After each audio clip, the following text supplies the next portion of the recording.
Welcome to the show Sharing Vietnam on VTC10 NetViet channel. Recently, there are more and more startups in Vietnam getting impressive success.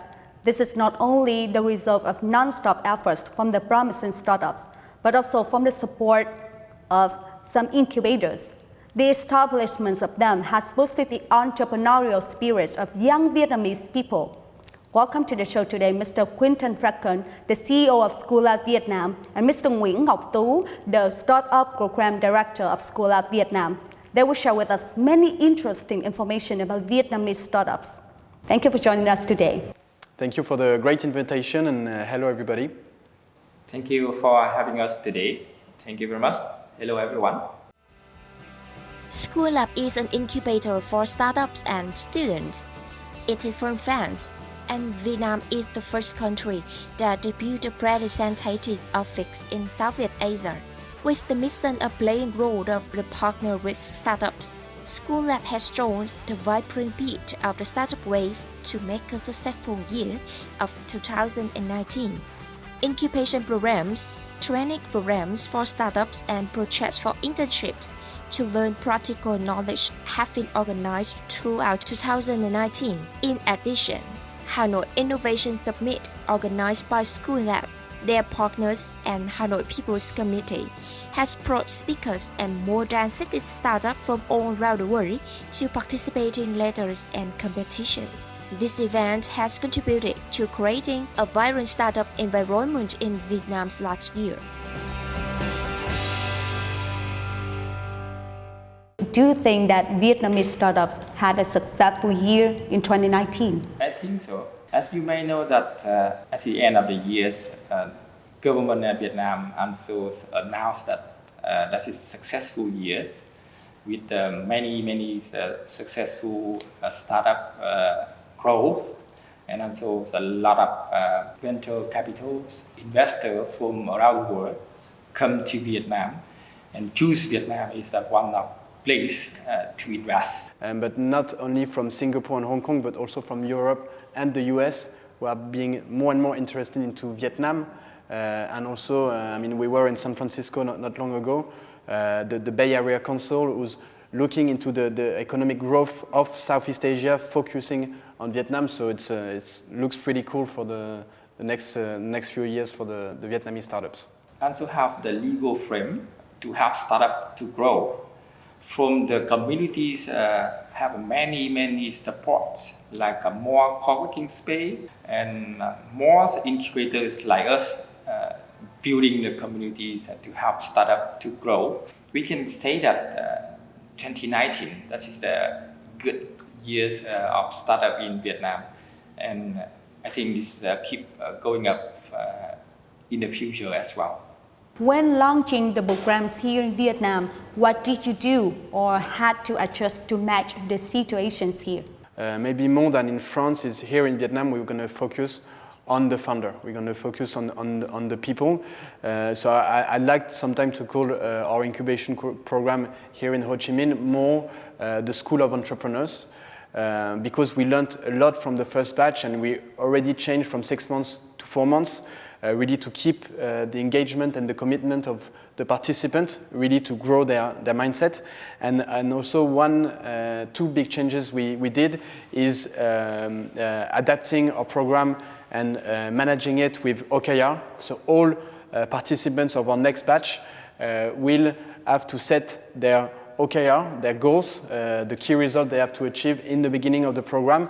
And Tu and Tang from the startup team, we really manage weekly to make sure that the people are really going through the different phases. Last one is Dias Exchange, which is a platform that helps to connect startups and investors, and really to add value to early stage entrepreneurs at the end of our program to find investment to actually grow their business. Could you share some key factors about Vietnamese startups in comparison with other regions in the world? What I would say, first of all, I would talk about the ecosystem. In Vietnam, I can still say it's younger than in other countries in the region, which means that there is maybe less competition on different topics. I'm not talking about e-commerce because e-commerce is pretty pretty busy, but in other industries, there's less competition, so more chance for scalability, maybe less risk to fail and to start again in order to find your product market fit.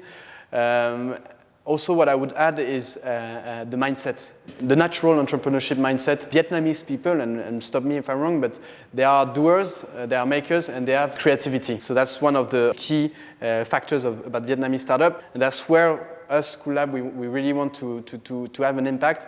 It's still on the mindset, is that I met great experts, great engineers, entrepreneurs, but they are focused on solution. So they are building AI, they are building blockchain, but at the end, what you need is to solve a problem, to add value for a user. So that's, I would say, the three important factors that make Vietnam a great startup ecosystem. Vietnamese startup, right now, we try to make it the good solution, but how to execute it with a long-term plans and how to build a good team long-term, we are still weak. We just focus in how to make the products look good, fancy, but we forgot how to build a good team to go with you quite a long time. You have the very good long-term business plan to help you to grow and success. Yes. We also lack of that. Another thing I observed myself that in terms of skills, the founders or the CEO of the startup company, they don't care too much about the finance skill, accounting skill. That skill is so important for them. For example, once they receive the money from investor, how to use it and to make the benefit in the future to grow the company, we have to very good track record and accounting book. To make it everything is transparent, to let another investor come in and they say, this is the good one with a very good cash flow and very transparent, I can invest more. So which industries have the most startups in general? Last few years we can observe that some good growth in the fintech, education tech, also food tech. So another very promising area is logistics, we call logtech. I think this is another good is the agriculture tech. What I would add to the different industries, but they are linked, is also, and that's what we've seen in our program, startup entrepreneurs who are focusing on recycling challenges of the 21st century, how to tackle plastic pollution, how to tackle food waste, child labor, etc. We see that the young generation of entrepreneurs, some are still students, they want changes, they want to tackle those problems, creating your business on something that you believe in. What you said. Business, right? Yeah, social business, social enterprise.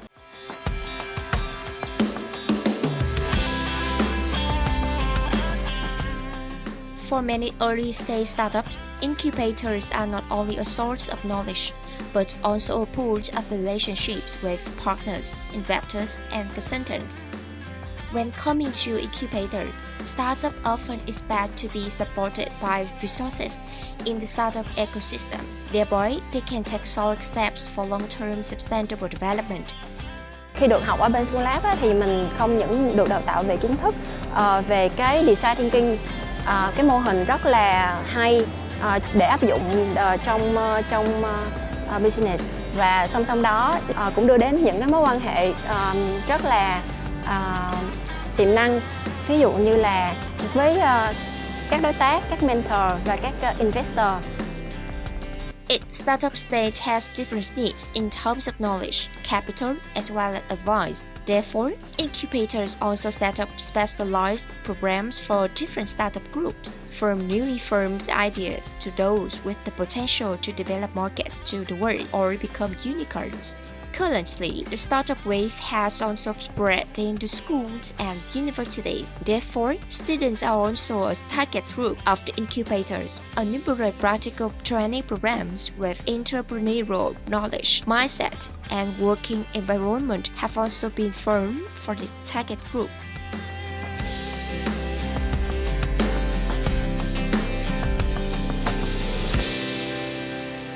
We are in the beginning of 2020, so could you please share with us your plan for Vietnamese startup? Our roadmap for 2020 is, as we said, launch the second batch of the starter incubation program. We already have 8 applicants, 8 participants, really sharing his experience, his network for the entrepreneurs who will join the next batch. So that's one of the first programs, so really startup focus.